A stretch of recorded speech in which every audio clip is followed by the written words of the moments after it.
Hello everyone and welcome to another casual review. Today I'm talking about The Legend of Zelda Echoes of Wisdom. This game actually starts off as if it was like the end of a traditional Legend of Zelda game where you are playing as Link and you're kind of going into the final dungeon and you are doing that fight with Ganon, but unfortunately that fight goes wrong and Link starts getting sucked into this weird dark portal. In a last-ditch effort, he is able to fire a bow at the crystal that is trapping Zelda and rescue Zelda, and then the actual game starts where you now play as Zelda trying to rescue Link. The world of Hyrule is also just completely getting enshrouded by these mystical rifts, these black rifts that are basically like sucking in anything that it comes across, and it puts them in this weird stasis state if it sucks you into the rift. It wouldn't be a traditional Zelda game if we didn't have a little companion that does all the major speaking for us and act as a guide for our journey. So Zelda is accompanied by a little yellow creature named Tri, and he gives Zelda the Tri Staff. So instead of a more traditional Zelda approach where you can hit enemies with the sword, block with your shield, most of your combat is going to be happening through items in your sword, you can use the Tri Staff to create echoes of things and then use those echoes to do your fighting for you. So if you defeat an enemy, you can then absorb their essence, I guess, and then you can then summon that enemy to do your fighting. In addition to this, you can also create echoes of objects to traverse across the land of Hyrule. When I heard about this concept, I got really excited because I thought it would basically be like The Legend of Zelda Tears of the Kingdom and its whole crafting system, but in a more two-dimensional format. It is pretty restrictive, especially at the beginning of the game, in terms of like what you can create and how they interact with each other. When I was first being told about this concept, I thought that I could create an echo of literally like anything, but it has to have a certain glow to it in order for you to absorb that echo, and so it's not quite as open-ended as I would have hoped, but it still does open up a lot of different possibilities, a lot of different ways to traverse across puzzles and enemies. As you play through the game, Tri slowly gets upgraded as you close up these rifts, and that allows Tri to summon more objects at one time, or it lessens the amount of resources required to summon that echo. And so, yeah, at first you can summon maybe like 3 beds, and you can make like a little bridge out of those 3 beds. But eventually you might get different ways of traversing, and you get the means to summon more beds. So I think like by the end of the game you can make maybe like 6 or 7 beds, and you can make some pretty interesting structures to navigate around the world. The combat system was pretty interesting at first, but then I realized how dumb the NPCs are. Like when you're thinking about a traditional two-dimensional Zelda game, the enemies don't just like immediately start attacking you, right? They kind of float around, they take their time, and then they do like one strike, and it's really easy to move out of the way so that you avoid their attack. It's the same for the echoes that you summon against other enemies. So let's say that you summon like a bunch of these keys. Those are like the bats in Zelda. And so you summon them, and then you're kind of just waiting for a while for them to like swoop down and attack the enemy, and half of them usually miss because the enemy is moving around strafing and dodging the attacks. And so most of the time you're just watching these two slow moving NPCs try to attack each other. It can be kind of frustrating. Now, there are some things that Zelda herself can do. For one, she does have the ability to kind of turn into a super-powered Link in a way, where you do have the sword and the bow and the bombs and stuff like that, but that is only temporary, and there's just like a meter that fills up that allows you to use it, and once that meter depletes, then you can't turn into Link anymore. So it's not like something you can use every single time you have a combat encounter. The other thing that Zelda can do is she has the ability to use the Tri Staff to like attach to an enemy, and you can freeze the enemy in place, you can move the enemy around, or you can choose for Zelda to follow the movement of the enemy. And so what the best way to go about this is summon a really strong echo that you've acquired, as many as you can, and then lock the enemy in place, so that way they just can't dodge when your echoes finally do decide to attack. It's not an ideal combat system, but it's definitely unique, and it does a good job revitalizing the traditional Zelda format. I was surprised by the amount of puzzles that revolved around her ability to like link to an object and move the object around. It kind of seemed more of a gimmicky kind of thing, but actually like the majority of puzzles did involve this rather than trying to summon the correct echo. And I think that's another one of my complaints is the puzzles in this game never really made me feel clever. Like I always kind of knew what to do.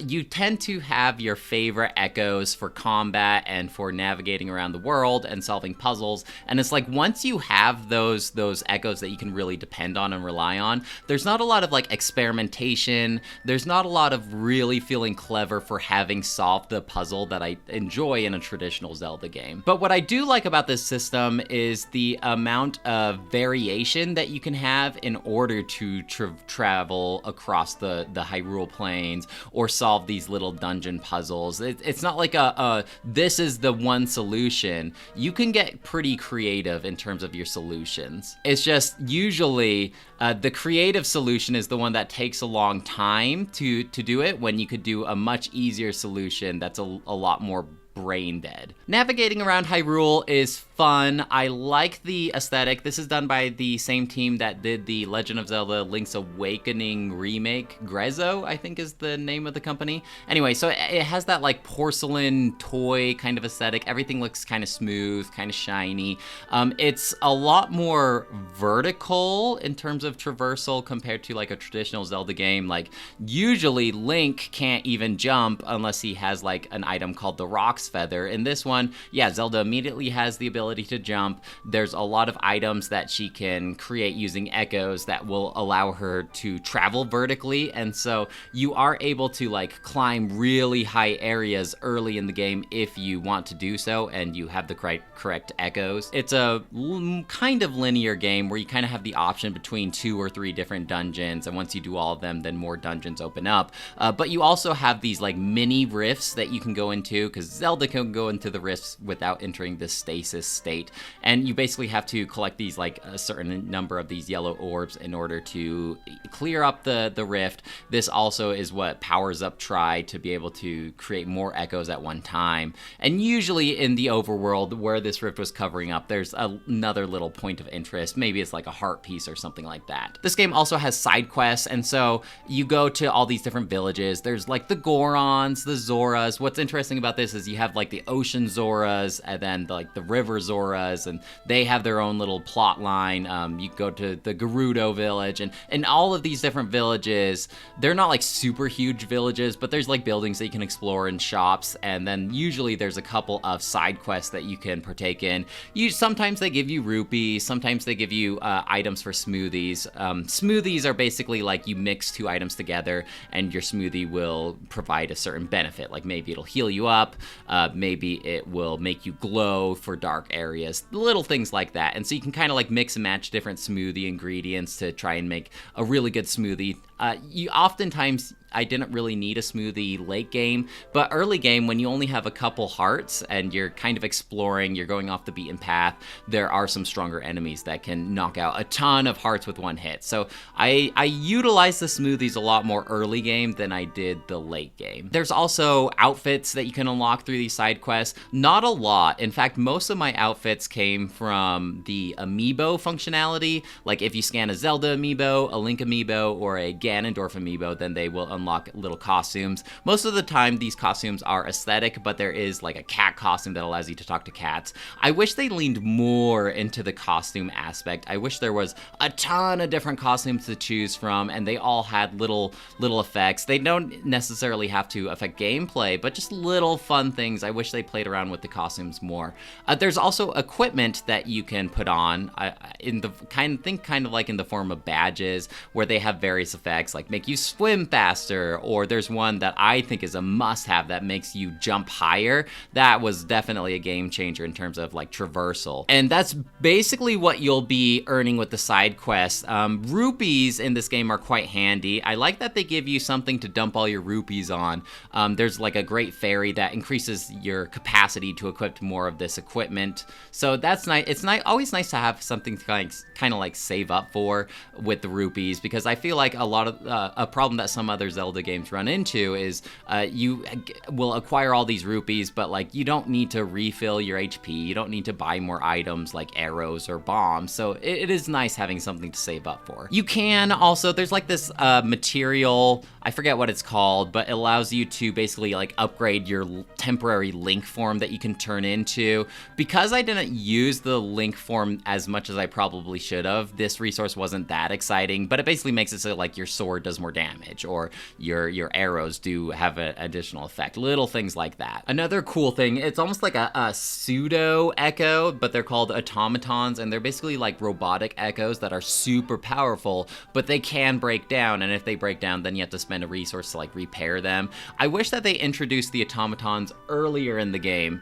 I was actually talking to my uncle, and he said he like completely missed this whole thing for the majority of the game because he didn't happen to walk in that one particular valley that activates the automatons. I gotta give props to the maps. The maps are super easy to understand. Exploring the dungeons, the overworld, everything is detailed. I know exactly where I am, what I need to do to get to the other area. I love a game with good maps. However, the dungeon layouts were fairly linear, besides a one or two that were more like a traditional maze-like dungeon. And so I having played both, I think I do like the more maze-like dungeons that you can kind of explore and you have to backtrack and stuff, compared to like the linear go here, then here, then here. I really like the last dungeon, but I'm not going to spoil that for you. Go ahead and play the game and you'll know what I'm talking about. Musically, I just think it's wonderful. I like the soundtrack in this game. I like that the overworld has a little bit of the original Zelda song from Ocarina of Time. I think it's called Zelda's Lullaby, so it kind of plays a little bit of Zelda's Lullaby, and then it goes into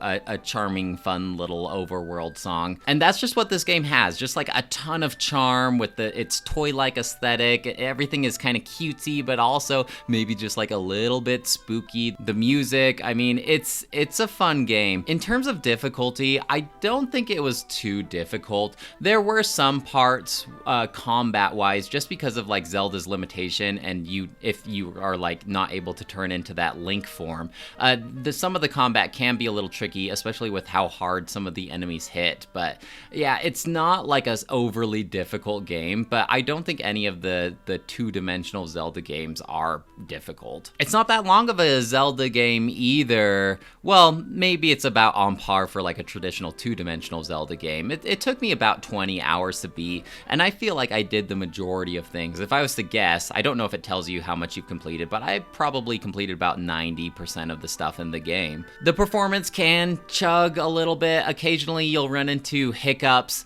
Nothing too groundbreaking in my opinion, but it might annoy others who try to get 60 frames a second for every game that they play. It wasn't as noticeable as when I played Link's Awakening as well. Overall, I think I'm gonna give this game a 4 out of 5. I think my main complaint is just it still felt kind of limiting despite its premise of being so open-ended and sandboxy.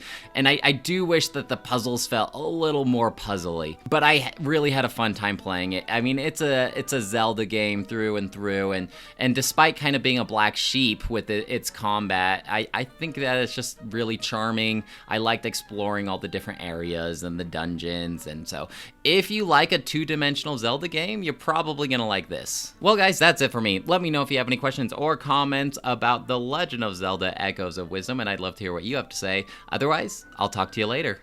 Bye!